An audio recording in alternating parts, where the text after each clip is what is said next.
Tito 2, 13 e 14, diz assim: aguardando a bem-aventurada esperança e o aparecimento da glória do grande Deus e nosso Senhor Jesus Cristo, o qual se deu a si mesmo por nós, para nos redimir de toda iniquidade e purificar para si um povo seu especial, zeloso e de boas obras. Vamos repetir esse finalzinho aqui do versículo 14? Eu vou falar e você repete comigo. Diga assim: um povo especial, zeloso e de boas obras.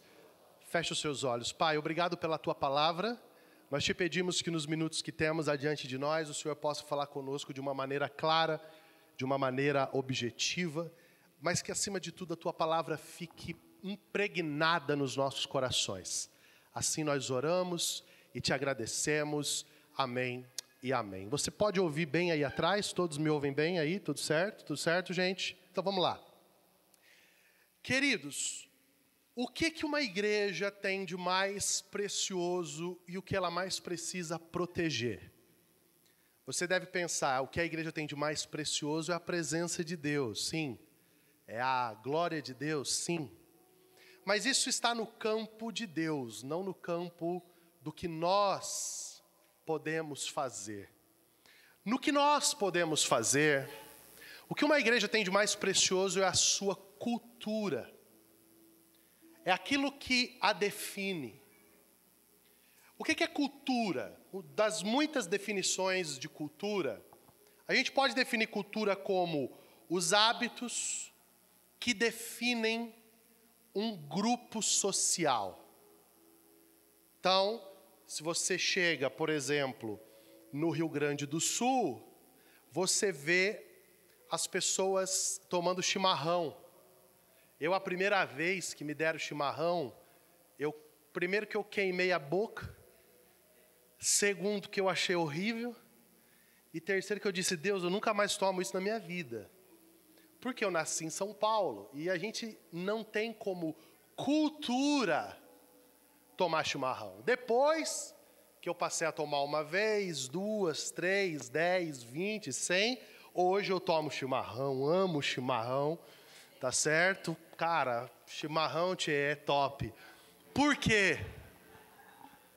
Porque eu me aculturei. Diga comigo, eu me aculturei.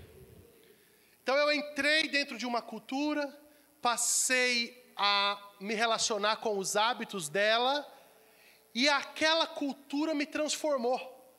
E eu passei a gostar de elementos daquela cultura. Então, você quer conhecer o poder de uma cultura? Tenta mudar essa cultura. Tenta fazer com que essa cultura não aconteça mais. Eu me lembro que um dia eu estava num churrasco com um amigo que está aqui, e ele estava fazendo churrasco, e ele se distraiu fazendo churrasco, e eu fui lá e vi que a carne ia queimar. E eu peguei e fui mexer no churrasco. E aí ele chegou para mim e falou: ó, tchê, não mexa no churrasco de um gaúcho. Por quê? Porque é a cultura. Então a cultura é o que um povo tem de mais forte. É uma forma de falar, é uma forma de comer, é uma forma de abraçar ou não abraçar, né? Você chega, por exemplo, na Europa, as pessoas vão cumprimentar você, elas te dão um dedinho assim, ó. Aqui, Bertoc, dedinho. Boa noite. Tudo bem? A gente que é brasileiro já quer logo, o cara já dá uma... Que é isso? Porque não é cultural. Faz sentido isso para você? Então, se um povo tem cultura, igrejas têm cultura. Você entra em uma igreja, aquela igreja tem hábitos. Ela tem dialetos, né? Eu estava numa igreja em Águas de Lindóia uma vez pregando, e aí eu estava pregando uma mensagem meio dura, e aí uma irmã no canto da igreja gritou: bate mesmo, papai! Aí o outro de lá do canto gritou, isso aí, Jeová da mão grande. E eles começaram a disputar ali, ver quem adjetivava mais Deus sobre o peso daquela palavra. Isso era uma cultura da igreja. Então a igreja tem cultura.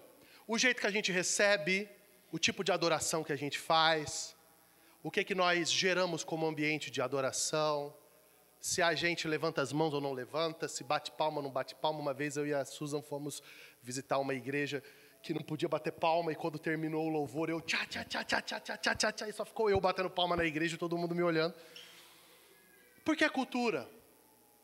Agora, o que é muito importante é a gente entender que por mais que nós sejamos alguns cariocas, outros gaúchos, outros paulistas, outros nordestinos, outros amazonenses, aqui nós não estamos reunidos com o objetivo de construir um ambiente segundo a nossa própria cultura.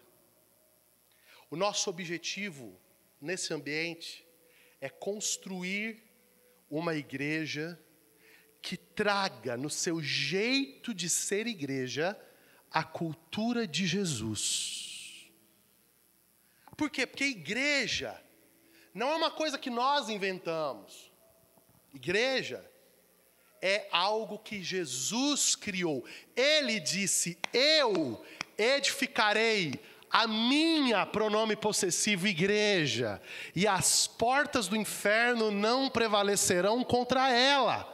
Então, essa igreja aqui não é minha, não é a igreja do pastor Tiago, não é a igreja do pastor Rude, a igreja da pastora Juliana, da pastora Susan, da pastora Miriam.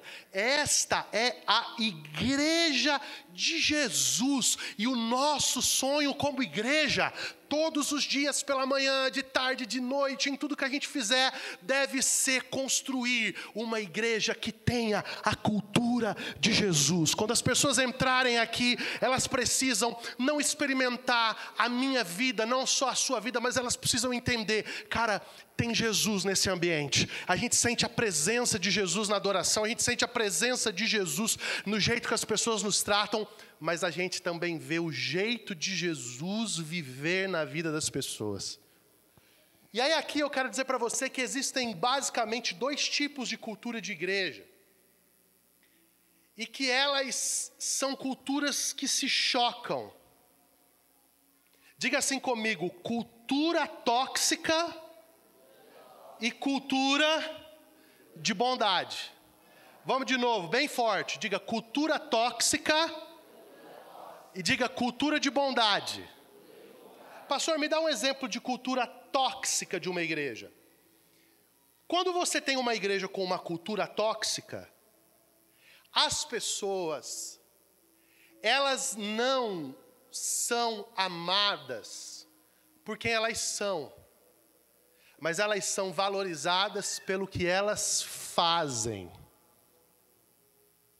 Então, por exemplo, se os dedinhos do Marcos nunca mais tocarem esse teclado, numa cultura tóxica, rapidamente o Marcos perde o valor no nosso meio.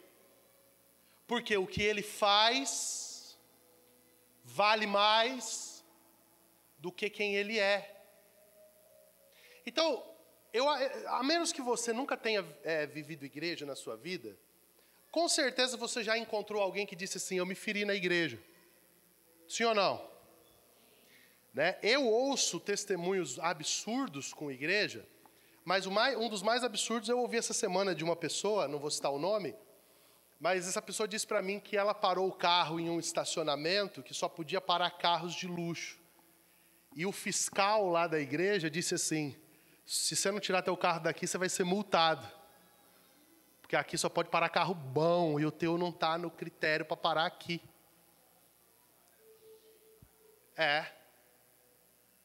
Então, isso é um exemplo de uma cultura tóxica. Outro exemplo de uma cultura tóxica é quando o líder, ele se arvora, ele usa força contra você para fazer aquilo que Ele quer que você faça. Então, você está num lugar, o líder, ao invés de te respeitar como homem, como pai, como marido e como servo de Deus, ele se entende no direito de gritar com você, de ser abusivo, de ser vexatório naquilo que ele está falando. Isso é um tipo de cultura tóxica. Você quer ver outra coisa de uma cultura tóxica? É quando coisas que são ditas em caráter de confissão são expostas nas mesas. Já viveu? Quem aqui já viveu isso aqui? Deixa eu te falar. Nem todo mundo ouve você para te curar. Tem gente que te ouve para te expor. Isso é uma característica de uma cultura de igreja tóxica. E o que vai acontecer? Se você vive cultura de igreja tóxica, primeiro, a identidade de Jesus não está naquela cultura de igreja. Então aquilo que deveria gerar vida em você vai te gerar morte. E é por isso que tem muitas pessoas, especialmente que servem, que lideram, que elas adoecem. Por causa da cultura tóxica. Então por que eu estou dando o exemplo do que é ruim? Porque eu não vou passar a noite inteira falando do que é ruim. Eu vou falar daquilo que Jesus nos chamou para ser, amém? Então, mas eu estou te dando um exemplo para que você possa entender que esses ambientes, eles não são ambientes que vão promover o seu crescimento espiritual, eles não vão promover o treinamento do seu dom, pelo contrário, eles vão te drenar até que você não vai mais conseguir ser quem Jesus te chamou para ser. Então, qual é o grande desafio? Escuta com atenção isso que eu vou te falar. Por que existem culturas de igrejas que acabam se tornando tóxicas? Diga assim, por causa da gente. Sabe por quê? Porque a gente é mau. A gente precisa admitir que nós somos pecadores. A gente precisa admitir que a nossa matriz não é boa. A gente precisa admitir que, como Paulo escreveu em Romanos capítulo 3, todos pecaram e destituídos estão da glória de Deus. Então nós somos pecadores, nós temos desafios na nossa vida de santificação. Nós temos desafios para seguir a Jesus. E é por isso que quando nós olhamos para uma cultura tóxica, a gente não pode dizer assim, eles ou aquela cultura está equivocada. Não é. A gente precisa se ajoelhar e dizer, Jesus, tenha misericórdia da minha vida para que amanhã eu não me torne um pai tóxico, um marido tóxico, um líder tóxico, um pastor tóxico, um empresário tóxico. Por quê? Porque é muito fácil de, se o pecado governar a nossa vida, a gente se transformar em alguém assim. Então, me ajuda a pregar aí do lado e diga assim, você hoje, bate aí em você, assim, você hoje tem o desafio de ou se tornar alguém tóxico, ou se tornar alguém que desfruta da bondade de Jesus. Esse desafio é seu e é meu. Gente, olha aqui comigo aqui, eu quero ensinar vocês hoje à noite. Quando Caim, ele teve o seu sacrifício, a sua oferta rejeitada, sabe o que foi que Deus disse para Caim? Deus disse assim, Caim, se fizeres o correto, você não vai ser aceito. Mas, o pecado, Caim, está batendo na porta do teu coração. O pecado jaz à porta, está aí batendo. E se você não ficar ligado, ele vai entrar, porque você vai abrir a porta. Então Deus está dizendo assim, Tiago, Rude, Bruno, Marcos, Rafael, Delmiro, pecado jaz à porta do coração de vocês. E cumprirá vocês dominá-lo.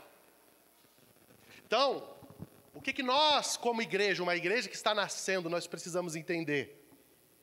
Que se a gente não der alguns passos muito intencionais o crescimento, a estrutura, o dinheiro, os views, as conferências, todo mundo batendo palma, a gente vai começar a se tornar pessoas tóxicas.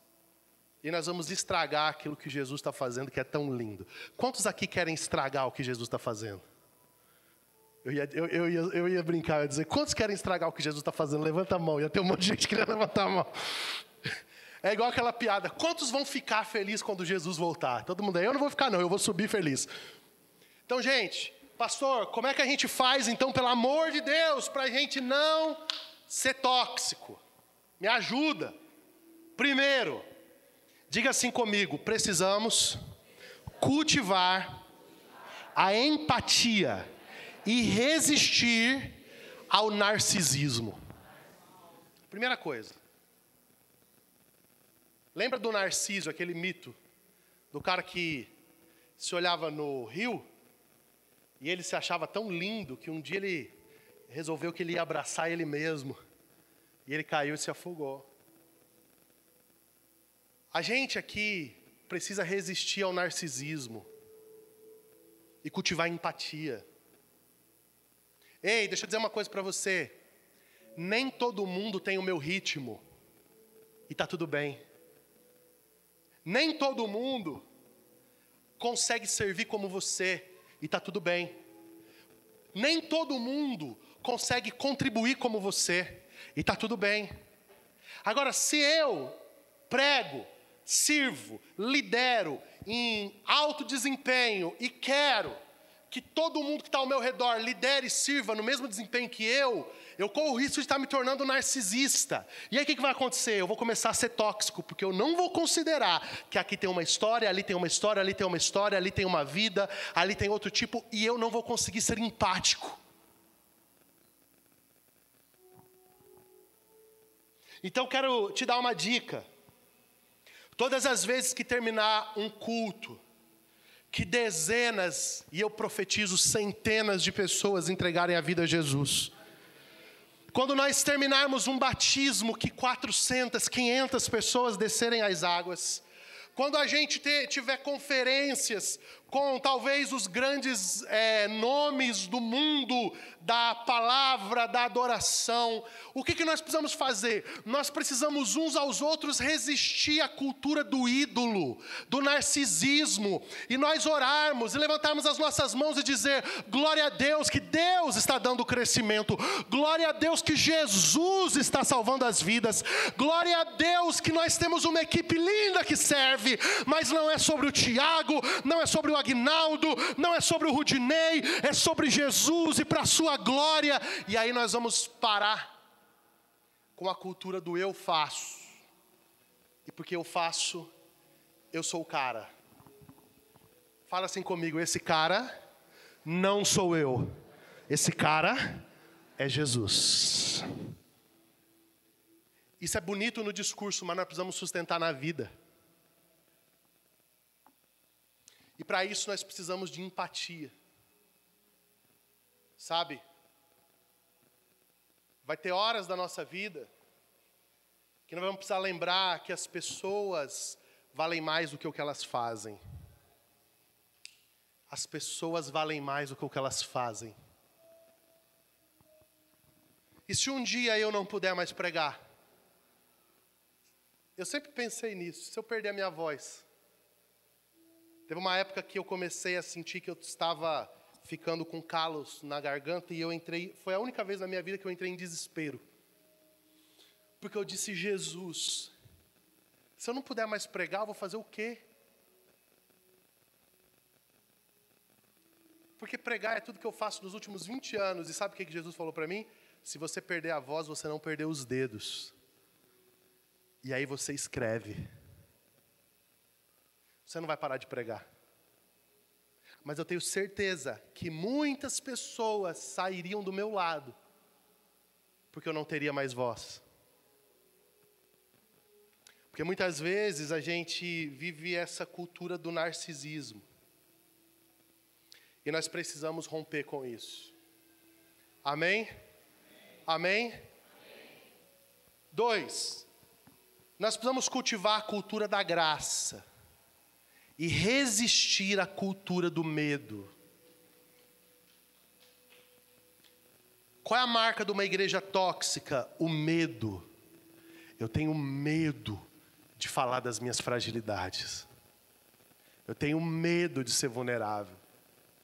Eu tenho medo de procurar ajuda. Por quê? Porque talvez eu não vou ser compreendido, eu não vou ser amado, eu não vou ser acolhido. Nós precisamos refazer um caminho da graça. E sabe o que é graça? Graça é a decisão unilateral de Deus de te salvar quando na verdade Ele deveria te condenar. E sabe o que é mais lindo da graça? É que a graça nos nivela, porque eu estou aqui pela graça, você está aqui pela graça. Então se você está aqui pela graça e eu estou aqui pela graça, nós não podemos ter medo. Nós não podemos temer, nós precisamos de uma cultura que celebre a graça no nosso meio. Sabe, meu irmão, se você está vivendo uma vida que talvez não glorifica a Deus como deveria, deixa eu te dar uma boa notícia. A graça de Deus para o seu pecado, a graça de Deus para a tua fragilidade, a graça de Deus continua liberada sobre você. A graça está aqui. O amor de Deus está aqui. Só que nós precisamos da graça, não só para nós precisamos da graça para o outro. Então, quando eu peco, Deus, muita graça para mim. Quando você peca, muito juízo para você. Não, eu pequei, graça. Você pecou, graça. Até quando? Até que Cristo nos remova do lugar que nós estamos e nos leve para o lugar que Ele deseja que a gente chegue. Vocês estão percebendo que esses são elementos que não tem a ver com um pastor, não tem a ver com um time de pastores, tem a ver com a igreja. Então, primeiro, a gente precisa resistir à cultura do narcisismo e cultivar a empatia. Deixa eu te falar, se você é líder aqui, ou se você pretende ser líder, sabe de uma coisa? Aqui, nós não vamos premiar você pelo seu desempenho. Por quê? Porque todos somos líderes, todos somos servos, independente se somos líderes ou não. A questão não é onde nós servimos, mas a quem nós servimos. Deixa eu te dar um exemplo prático disso. Domingo passado no Paraguai, 13 pessoas entregaram a vida a Jesus. Pensei que você ia dar glória a Deus. 13 pessoas entregaram a vida a Jesus. Tá, deixa eu te perguntar, quem ganhou essas vidas para Jesus? Fui eu que fiz o convite? Não.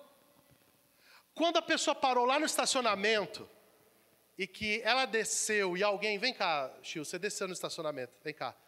Ô, querido, seja bem-vindo, essa vai ser a sua noite, Jesus te ama. Aqui foi o primeiro golpe. Aí chega na porta, o cara da porta. Ô, meu amado, peraí que eu vou preparar um lugar para você. Arruma uma cadeira. Aí na hora da adoração, adora alguma coisinha aqui, Marcos, rapidinho, qualquer coisa aí. Adoro alguma coisinha, só para a gente ilustrar. Qualquer coisa, qualquer adoração aí. Ó.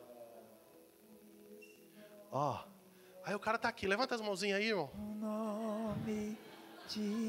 E eu, filho, onde é que eu estou? Pode ficar aí. Eu estou aqui adorando junto com ele. Quão lindo esse nome é, maior que tudo é. Aí quando eu vou lá na frente e digo, quem quer entregar a vida a Jesus? Aí ele, eu. Vem, se ajoelha aí, crente. Aqui, ó. Aí começa com a idolatria para o pastor. Mas ninguém faz apelo igual a ele, é claro, é irresistível. Irmão, por favor. Você acha que esse cara entregar a vida a Jesus, se lá no estacionamento, quando ele chegou no estacionamento, o cara do estacionamento dissesse assim, nessa vaga não, rapaz. Essa vaga está proibida. A hora que ele chegasse na porta, o porteiro entra. Na hora desse cantar aqui, ele ia estar cantando assim, ó. Tudo desafinado, sem vontade. Não.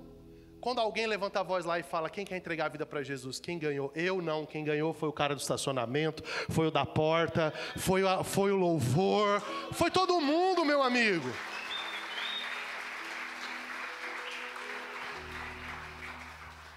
Faz sentido isso? Então não ao narcisismo, diga comigo assim, não ao medo. Agora diga assim comigo, terceiro, diga priorizar pessoas e resistir à instituição. Deixa eu te falar uma coisa, o dia que a doxa for maior do que a nossa congregação, é hora da gente quebrar a doxa. E eu estou falando isso de maneira muito séria. Porque, eu estou falando isso aqui é muito sério, escuta o que eu vou falar. A instituição, ela é a costela. O corpo de Cristo é o coração. Aí, vocês estão percebendo, a gente está cultuando a Deus sem instituição, sim ou não? Não, gente, vamos lá. Tem CNPJs já? Tem estatuto? Tem cartório? Tem templo? Tem escritório? Agora deixa eu perguntar, tem adoração? Tem Espírito Santo? Tem salvação de vidas? Tem o poder de Deus no nosso meio? Então o que é mais importante? O que a gente está fazendo aqui ou o que a gente vai fazer depois? Aquilo serve a isso. E não isso é escravo daquilo.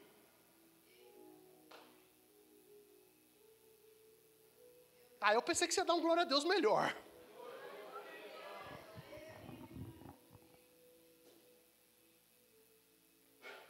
Sabe, o CNPJ é importante, mas ele não é mais importante do que a relação que nós temos um com os outros. O CNPJ não é mais importante do que a mesa, do que o olho no olho, do que o partir do pão de casa em casa. Não é. Deixa eu te dar uma coisa que vai te chocar. Deus nunca mandou na Bíblia construir um templo. Nunca. Deus mandou fazer um tabernáculo. Quem quis fazer templo foi Davi. E Deus deixou.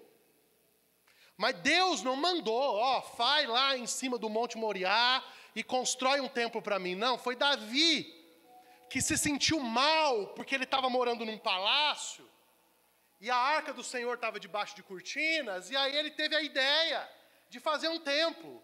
Mas Deus não mandou fazer templo. Aí pergunta, só conta se você disser, por quê? Tá fraco, diga por quê? Porque o templo é fixo e o tabernáculo é móvel. Então, na lógica de Deus, nunca foi sobre as pessoas irem para o templo. A lógica de Deus foi sobre a glória de Deus ir até as pessoas.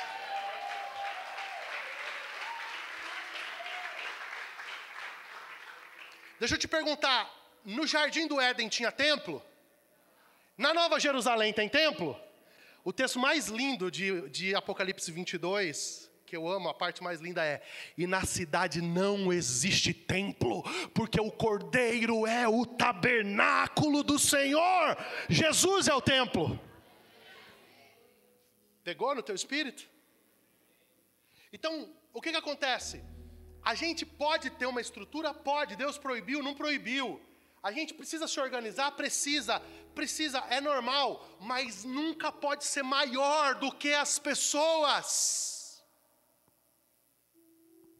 Então, quando a gente comprar uma caixa de som, não é sobre o som, é sobre pessoas.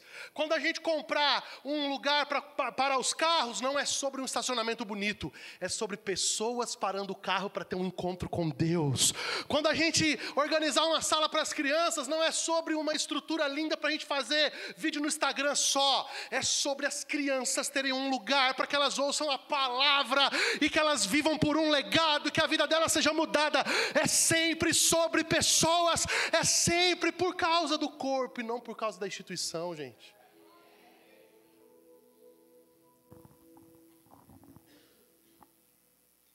Por isso que nós nunca podemos deixar de ser acessíveis. Porque a instituição, ela muitas vezes vai ficando grande.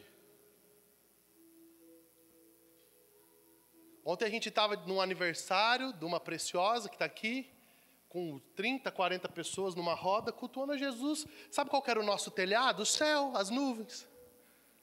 E Jesus, fazendo coisas lindas e grandes. Então, o dia que a gente tiver um prédio, vamos ter, alguém concorda comigo, amém? Nós vamos ter, não só vamos ter coisa linda, vamos ter um lugar desse daqui, em nome de Jesus. Sabe, com bosque para fazer batismo no rio. Em nome de Jesus, Deus deu para um monte de gente, vai dar para nós também. Agora, olha só. Que isso nunca seja maior do que o abraço, o olho no olho, o toque, a mesa. Porque senão a gente fica tóxico. Estou terminando. 4. Diga comigo, cultivar a verdade e resistir às narrativas falsas.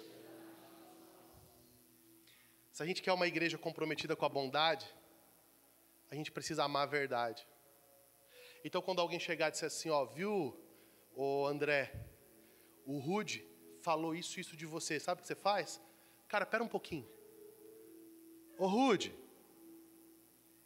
o Alexandre está aqui na minha mesa, você pode vir aqui um pouco para a gente conversar? Eu queria ouvir aqui uma situação que você falou, que ele está dizendo aqui que você falou para mim, que minha barba está falhada.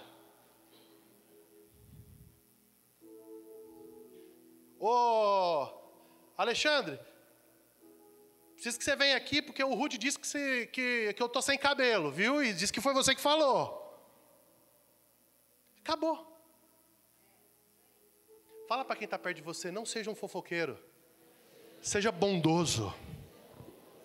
Seja bondoso. Seja bondoso.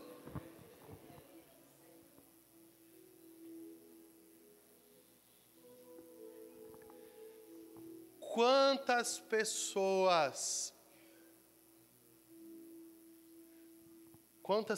estão perdidas no mundo porque nós acreditamos em mentiras e não fomos checar os fatos.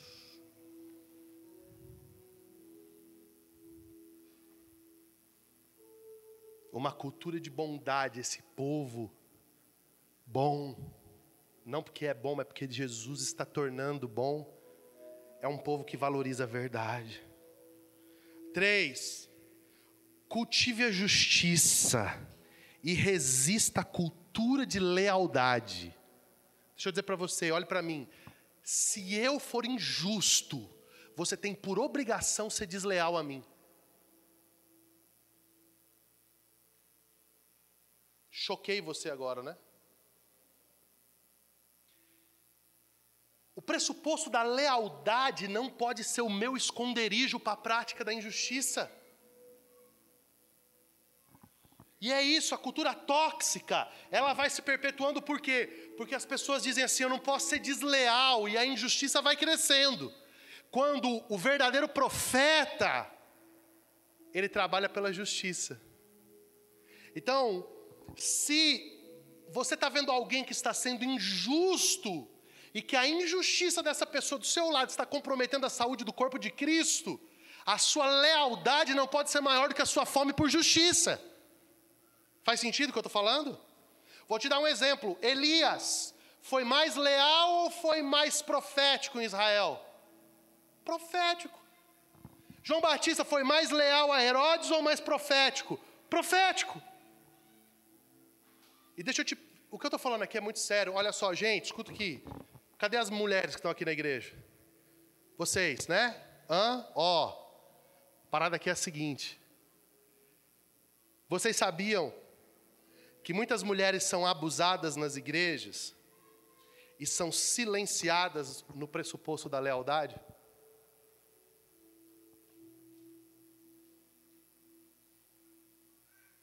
Mas se eu falar isso, como pode? É o líder do louvor. Deus me livre, estou usando um exemplo. Desculpa, vamos usar outro. É o líder da mídia, não. Deus te livre também. Ei, olha para mim.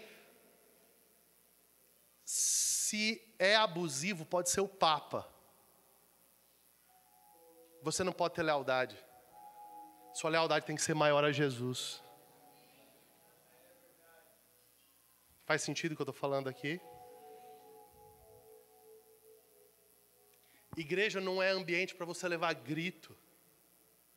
Imagina, os líderes aqui da casa não estão autorizados a gritar com ninguém. Tem que falar baixo, com respeito. Tem que respeitar as mulheres, as crianças. Por quê? Porque lealdade à sua liderança não vai ser um esconderijo para você, meu irmão. E nem para mim. Ai, mas eu não posso porque é o pastor. Não, se é o pastor e ele foi injusto ou praticou injustiça, em amor, com respeito, ele precisa ser confrontado. Aleluia. Você está comigo nisso daqui? Veja, isso aqui é o que nós queremos ser. Nós precisamos ressignificar essa ideia de lealdade e de honra. Porque a honra não é só de baixo para cima. A honra, ela é de baixo para cima, de cima para baixo, e ela precisa correr nos corredores e uns aos outros em amor. Amém? E a nossa lealdade sempre a Jesus e a sua palavra. Enquanto a palavra de Deus for o nosso norte, nós precisamos seguir em frente, senão nós precisamos nos arrepender. 6, eu estou terminando de verdade. Cultura do serviço versus a cultura de celebridade. Não tem celebridade. Nós somos todos servos. Louvado seja Deus pelos dons que nós temos aqui. Eu oro para que, Rude, seu dom cresça, que o dom do Rafa cresça, que o meu dom cresça. Eu oro por isso. Mas nós não podemos adotar o foco assim, vamos servir porque a gente quer galgar degraus. Não, vamos servir porque servir é o caráter de Cristo. Vamos servir porque nós somos semelhantes a Jesus. E último, vamos cultivar a semelhança de Cristo e resistir a tudo que não tenha a ver com Jesus. Isso aqui é um pacote que nós vamos viver amanhã? Não. Por quê? Porque nós somos pecadores. Mas isso vai exigir de nós muita clareza. Isso aqui, muita repetição. A gente olhar com justiça. E eu quero terminar fazendo uma declaração séria para você, Doxa Church. A igreja que eu vejo é uma igreja que cuida daqueles que cuidam. Uma igreja bondosa com aqueles que servem. Uma igreja que não pratica a maldade como hábito, mas que é boa. Não porque é boa em si, mas é boa porque está focada em Jesus. Eu quero perseguir esse ideal de igreja. Nós vamos errar muito, até porque nós vamos crescer. Vai chegar pessoas novas. Mas nós precisamos perseguir esse lugar de que Jesus seja o centro e sempre Ele. Que o dia que eu não estiver aqui pregando, você venha para o culto igual. Que o dia que não for eu empunhando o microfone, mas for qualquer pastor, você abra os seus ouvidos e ouça igual. Não idolatre um dom. Honre pessoas que estão dedicando a sua vida a servir a Jesus e se conecte com o que Cristo tem a dizer a você e não como a personalidade de um homem. Que nós possamos resistir àquilo que vai tentar nos pegar. Mas eu estou com uma esperança muito grande de que juntos, um olhando para o outro, sendo o guarda do outro, sendo a voz da consciência do outro, nós possamos como igreja, como presbitério, como time, crescer em uma cultura de bondade. Que juntos nos próximos anos a gente possa olhar para trás e dizer assim, não foi fácil, mas a gente tem amado pessoas. tem servido pessoas. Eu quero que você fique em pé comigo e eu quero